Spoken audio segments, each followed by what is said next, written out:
In the electric mist, no, more like the electricity in the mist, this is not a film noir. However, one thing is sure. Top-line SUVs are now in search of a second wind. A second wind in the form of hybrid technology. Porsche is following in step with its new and substantially evolved Cayenne.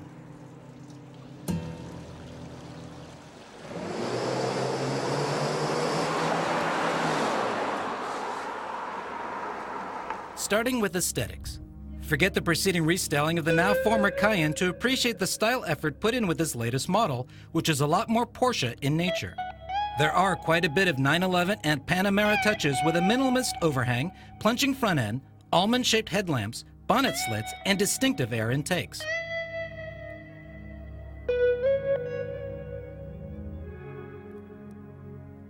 The profile is also quite different, with reworked rear wheel arches and boot compartment for improved storage.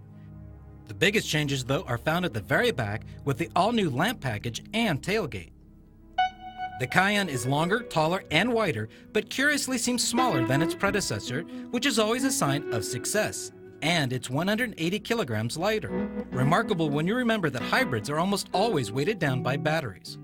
Porsche has also used the Panamera's central console, rear passengers having been given more room, and there is a sliding bench.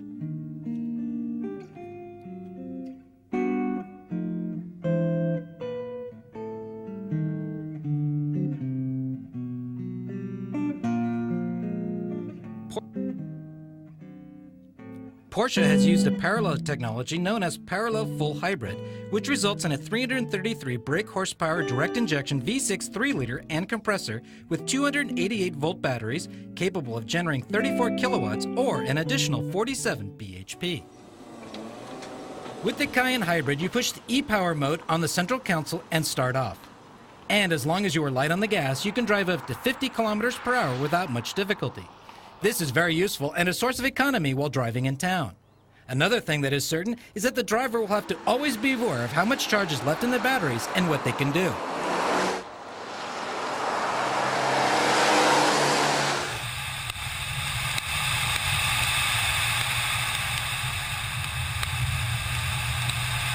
When both energy sources are called upon via the kickdown mode or stepping on the accelerator, you then have 380 brake horsepower, 20 less than the petrol V8 Cayenne S with 580 Newton meters of torque.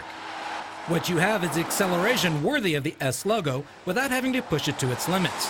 The optional sport gearbox brings a little more to the party, and the Cayenne eats up the corners from one to the next. You can also go for the 8-speed manual Triptronic box, but sometimes it won't respond when you want to downshift, which isn't very reassuring. Sometimes overdoing safety can make things that much more dangerous. Road handling has been improved, and this Cayenne rolls flat and in soothing silence. There's an almost 20,000 euro difference between this new hybrid and the diesel version, and we're not sure yet if this energy offer is enough to tip the customer's scale in its favor.